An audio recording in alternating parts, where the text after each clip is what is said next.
Kita pikir semuanya sudah selesai, tapi dunia kembali menahan napas.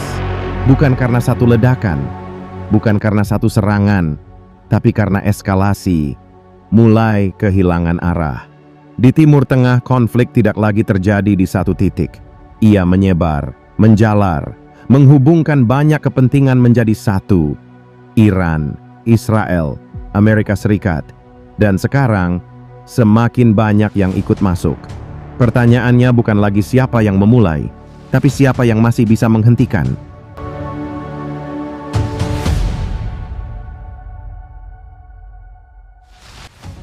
Semua berubah hanya dalam hitungan hari.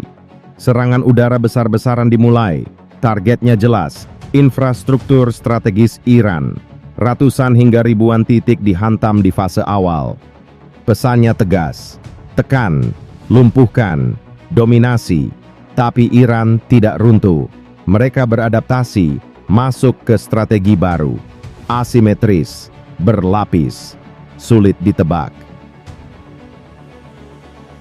Rudal balistik mulai diluncurkan. Drone satu arah menyerang. Targetnya bukan sekadar balasan, ini perang ketahanan.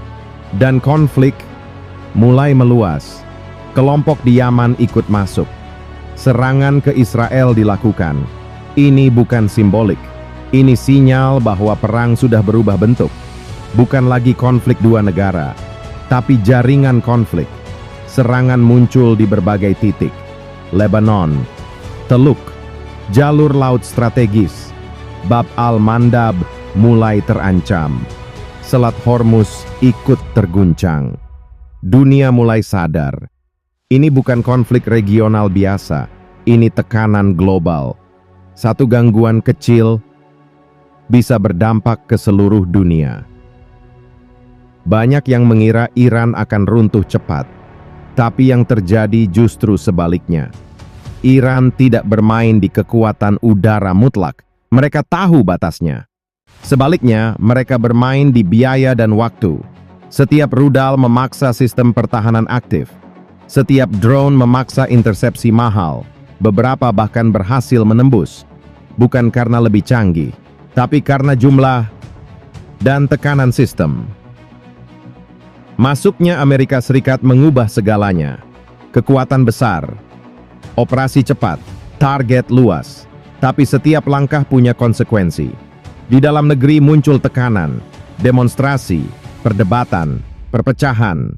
Di luar negeri, sekutu mulai berhitung. Tidak semua ikut, tidak semua setuju. Eropa mengambil langkah berbeda, lebih hati-hati, lebih dingin, fokus pada diplomasi.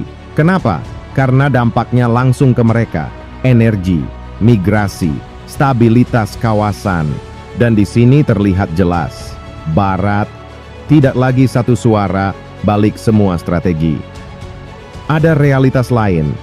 Warga sipil, rumah hancur, sekolah hilang, rumah sakit lumpuh, infrastruktur energi ikut terdampak, air, listrik, logistik.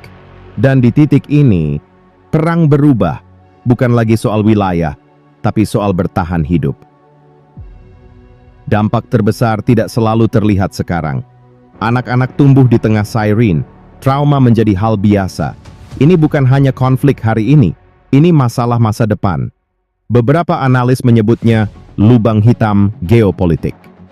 Masuk mudah, keluar tidak jelas. Dan jika terus berlanjut, yang runtuh bukan hanya satu negara, tapi tatanan dunia. Sekarang pertanyaannya ada di kita. Apakah konflik ini akan terus melebar, atau masih bisa dihentikan? Tulis pendapat kamu di kolom komentar. Dan jangan lupa like, share, dan subscribe.